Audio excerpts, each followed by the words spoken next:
Honorable Bishop Kawira Mwangaza. Thutha wa kuyukia uhotani wa kura 248 akihota mithikari nturi na kiraitu murungi, Gavana Kawira Mwangaza ni amurite CECs aria megukinyaniria kioneki giake.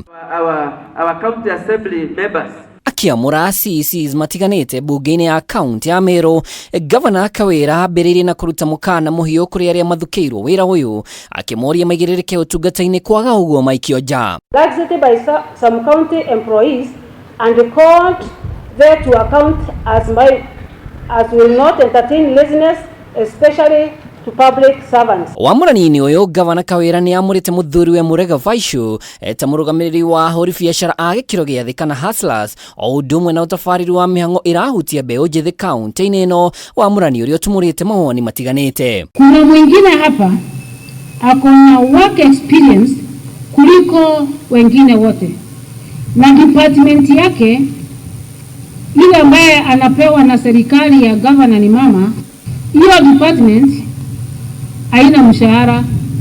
Huyu atakuwa akifanya kazi saidia, akiinua wanyonge, na huyu atakuwa hata na allowances, lakini appointment, maana tunajua yeye ni mzito sana sana sana.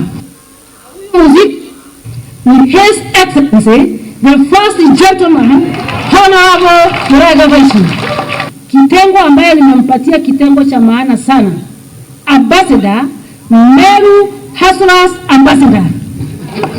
Wamurani uyu atongoria ni mahetwo ituro itiganite. Wamurani uria ucukirwo thiriti ya Kawira na kanitha Amwe nake ni bishofu. I also visited a bridge in Timao, that is Meru constituency, where one contractor had done shoddy work, and the appropriate action will be taken against him and the other contractors who think they will be paid after doing such kind of work. That is shoddy work. Na niguo gutigira mbeu njithi ni makuruhanio, anao ni mamuritwo mari arume na atumia. Makofi kwa kazi kaimeni misheni. Asante sana. Na no kuona serikali ya mama iko na vijana. Girifotera Kameme TV ritwa kwa ni mwaura wa Dungu.